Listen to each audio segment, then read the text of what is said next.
मैं जे सोनी आप लोगों को आज सबसे पहले 11th क्लास के लिए सेट पढ़ाने जा रहा हूँ। सबसे पहला चैप्टर है ये सेट, और सेट में मैं हर टॉपिक को 1 बाय 1 करके एक्सप्लेन करूँगा।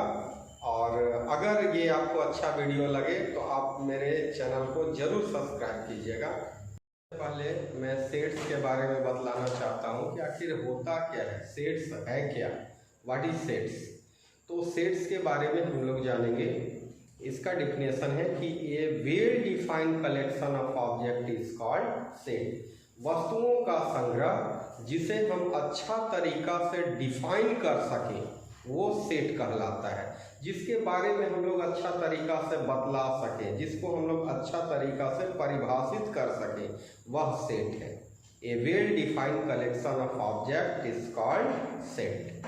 अब हम लोग कुछ एग्जाम्पल देखेंगे और एग्जाम्पल के द्वारा समझेंगे कि यह सेट है कि सेट नहीं है। तो सेट है या नहीं है कैसे जानेंगे? जैसे अभी तुरंत बोले कि जिसको हम अच्छा से डिफाइन कर सकते हैं वो सेट है। तो कैसा डिफाइन होगा? देखिए, जैसे हम कहें कि the collection of all students in your classroom, आपके क्लासरूम के जितने भी स्टूडेंट्स हैं वो सेट फॉर्म करेंगे। कैसे सेट फॉर्म करेंगे? जैसे आपके जितने भी क्लासरूम के स्टूडेंट हैं सबको हम अच्छा तरीका से गिन के बतला पा रहे हैं कि इतने स्टूडेंट्स हैं, और सबके बारे में हम लोग अच्छा सा डिफाइन कर सकते हैं कि ये जो है इनका ये नाम है, ये फादर्स नेम है, ये डेट ऑफ बर्थ है, इतना एज के ये हैं, इस क्लास में पढ़ते हैं। तो हम लोग अच्छा से जो डिफाइन कर पा रहे हैं इसलिए कह सकते हैं कि यह सेट है। The collection of all students in your classroom, यह सेट है।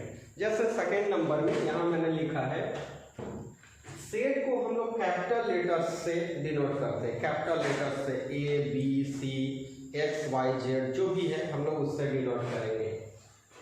तो अभी हम लोग जैसे देखें, the collection of all students in your classroom, आपके क्लासरूम के जितने स्टूडेंट्स हैं वो सेट फॉर्म करेगा। B equal to the collection of letters from the English alphabet, अंग्रेजी वर्णमाला के जितने भी अक्षर हैं वो सेट फॉर्म करेंगे। जैसे जितने भी हैं अंग्रेजी वर्णमाला में हम लोग कहते हैं, जैसे 26 लेटर्स हैं, तो 26 लेटर्स में हम लोग को पता है कि 21 कॉन्सोनेंट्स होते हैं और 5 वॉवेल्स हैं। हम लोग अच्छा से इसको डिफाइन कर पा रहे हैं इसलिए यह सेट है। C इक्वल टू हम लोग दिखाए, C सेट को हम लोग डिनोट किया C से। अब the collection of all natural numbers less than 10, तो 10 से छोटा नेचुरल नंबर, अगर जैसे हम लोग कह देते हैं यहाँ पर the collection of all natural numbers, तो यहाँ अलग बात हो जाता, फाइनाइट सेट, इनफाइनाइट सेट। अभी हम लोग आगे पढ़ेंगे कि कौन सा फाइनाइट सेट है, कौन सा इनफाइनाइट सेट है, लेकिन अभी हम लोग केवल सेट जानने के लिए अभी हम लोग शुरू किए हैं कि ये सेट है कि नहीं है। तो अगर जैसे कह दें कि नेचुरल नंबर्स इसको कहेंगे काउंटिंग नंबर्स स्टार्टिंग फ्रॉम 1, जो काउंटिंग नंबर 1 से स्टार्ट होता है, और ये हम लोग सबको कहते हैं उसको natural number. 1 2 3 4 5 dot dot dot जितने हैं सब all counting numbers are natural numbers. तो नेचुरल नंबर्स लेस देन 10, तो लेस देन 10 कह दिया, दैट मीन्स 9 तक। 1 2 3 4 5 6 7 8 9, ये जो है हमारा काउंटेबल हो गया। 9 तक कह दिए, ये हम लोग सबको अच्छा से डिफाइन कर पा रहे हैं कि 1 से लेकर 9 तक होगा, इसलिए यह सेट है। The collection of 5 most talented writers of India is not a set. जैसे collection of all writers in India कहता तो एक अलग बात होता, सेट हो सकता है, लेकिन अभी हम लोग कह रहे हैं the collection of 5 most talented writers of India, तो 5 मोस्ट टैलेंटेड। अब मोस्ट टैलेंटेड ये मेजर करने का कोई स्केल नहीं है, ऐसे हम किसको कहेंगे कि ये मोस्ट टैलेंटेड है, ये कम टैलेंटेड है, ऐसा हम लोग नहीं कह सकते हैं। इसलिए ये वैल्यू है, इसलिए यह कहेंगे कि यह सेट फॉर्म नहीं कर रहा है। जैसे अभी हम लोग देखेंगे, ये एक और एग्जांपल ले लेते हैं, the collection of all beautiful girls of India is not a set. Beautiful girls, all beautiful girls of India is a vacuum, so it is not a set. जैसे हम लोग कहेंगे कि अब ये जैसे कुछ हो रहा है कि कह रहे हैं कि ये सेट फॉर्म कर रहा है, ये सेट नहीं फॉर्म कर रहा है, तो हम लोग कुछ ऐसा भी एक ये ले लेते हैं कि जैसे rich persons, honest persons, good players, old people, beautiful girls, young main, etc do not form sets.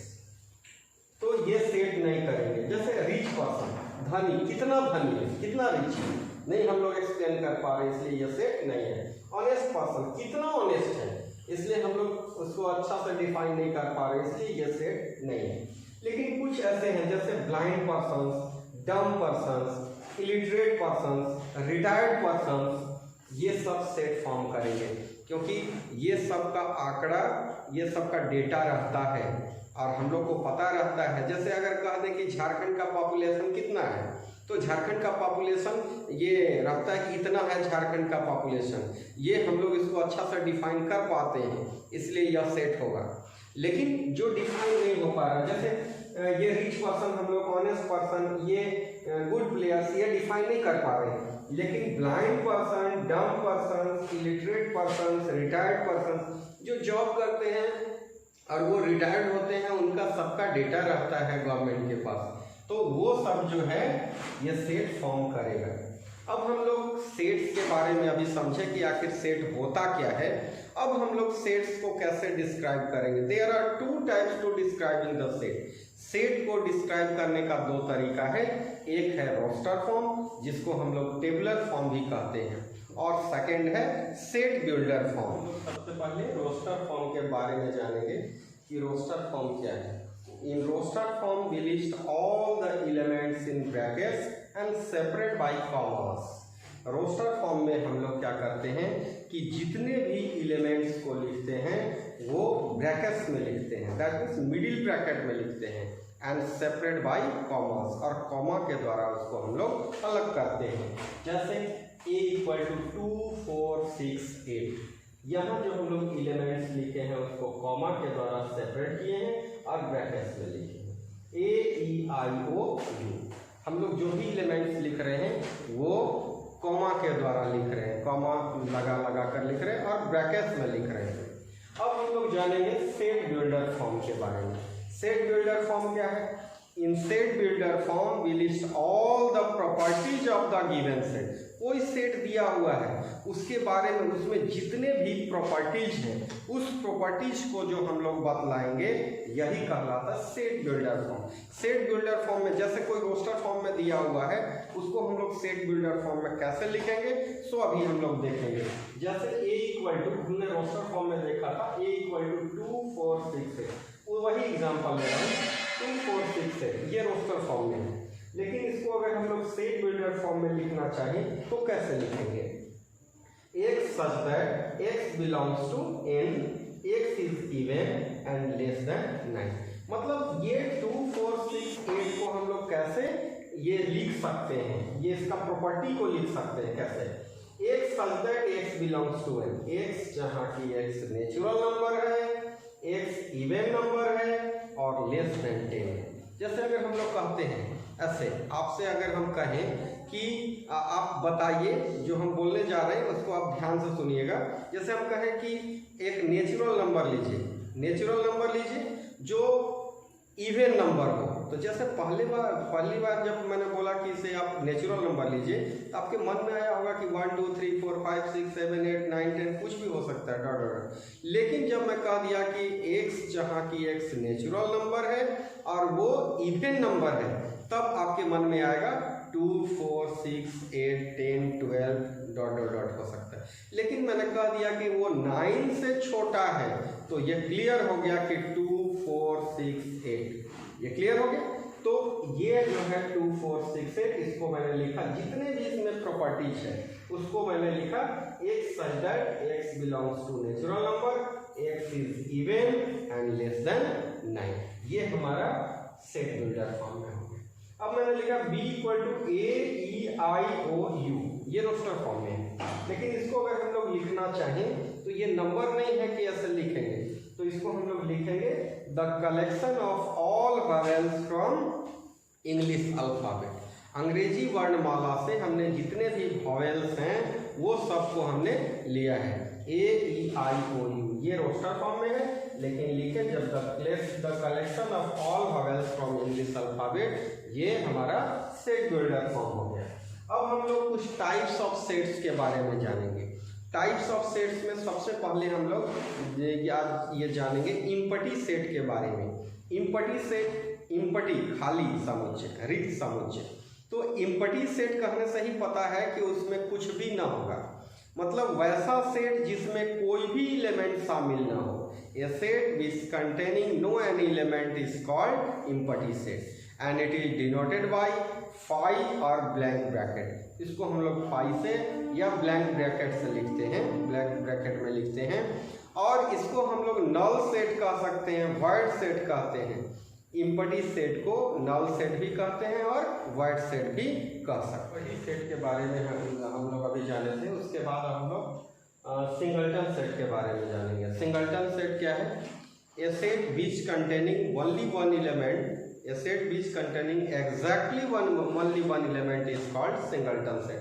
वैसा सेट जिसमें केवल एक एलिमेंट होगा उसको हम लोग सिंगलटन सेट कहेंगे। जैसे एग्जांपल के लिए लिया A=5, यहाँ number of element in A=1 है, तो हम लोग इसको कहेंगे कि ये सिंगलटन सेट है। इसके बाद हम लोग जानेंगे फाइनाइट सेट और इनफाइनाइट सेट। फाइनाइट सेट में क्या है कि एन इम्पटी और नॉन इम्पटी सेट, ये फाइनाइट सेट, इम्पटी सेट को भी हम लोग फाइनाइट सेट कह सकते हैं। ये फाइनाइट सेट जो है वो इम्पटी सेट भी हो सकता है और नॉन इम्पटी सेट भी हो सकता है। तो ये हम लोग इसको कहें कि एन इम्पटी और non empty set in which the process of counting of elements surely comes to end. मतलब वैसा सेट जिसका मतलब ऐसा हो कि जो स्टार्ट कर रहे हैं एलिमेंट्स उसका लास्ट पॉइंट जरूर हम लोग को पता है, जिससे हम लोग काउंट करके बतला सकते हैं कि इसमें इतने एलिमेंट हैं। जैसे अगर हम लोग कहते हैं कि A=1 2 3 4 डॉट डॉट डॉट, तो ये पता नहीं है कि कहाँ तक गया, तो ये हम लोग इसको फाइनाइट सेट नहीं कह सकते हैं। लेकिन अगर हम लोग कह दें कि A=1 2 3 4, अगर हम लोग ये लिख दिए रोस्टर फॉर्म में 1 2 3 4, तो हम लोग काउंट करके इसको बदला सकते हैं कि इसमें 1 2 3 4 4 एलिमेंट्स हैं, तो ये फाइनाइट सेट होगा। फाइनाइट सेट का मतलब ही है कि उसका लास्ट एलिमेंट जरूर हम लोग को पता होना चाहिए, तो हम लोग उसको फाइनाइट सेट कहेंगे। और इनफाइनाइट, और जो सेट फाइनाइट नहीं होगा वो इनफाइनाइट सेट कहलाएगा। A set which is not finite is called infinite set. अब हम लोग उसके बाद जानेंगे इक्वल सेट और इक्वावेलेंट सेट। देखिए इसको अच्छा से समझना है, इक्वल सेट और इक्वावेलेंट सेट के बारे में। ये कंफ्यूजन होता है थोड़ा, लेकिन अच्छे से समझिएगा। Two sets A and B are said to be equal sets if they have exactly the same elements। दो सेट A और B जो है उसको हम लोग इक्वल सेट्स तब कहेंगे जब A और B दोनों सेट में एग्जैक्टली सेम एलिमेंट्स होना चाहिए। मतलब जो A में एलिमेंट है वही एलिमेंट अगर B में है तब उसको हम लोग इक्वल सेट कहेंगे, अदरवाइज वो इक्वल सेट्स नहीं होगा। अब लास्ट हम लोग अब देखेंगे इक्वावेलेंट सेट। इक्वावेलेंट सेट किसको कहेंगे? Two sets A and B are said to be equivalent sets if number of elements in A equal to number of elements in B।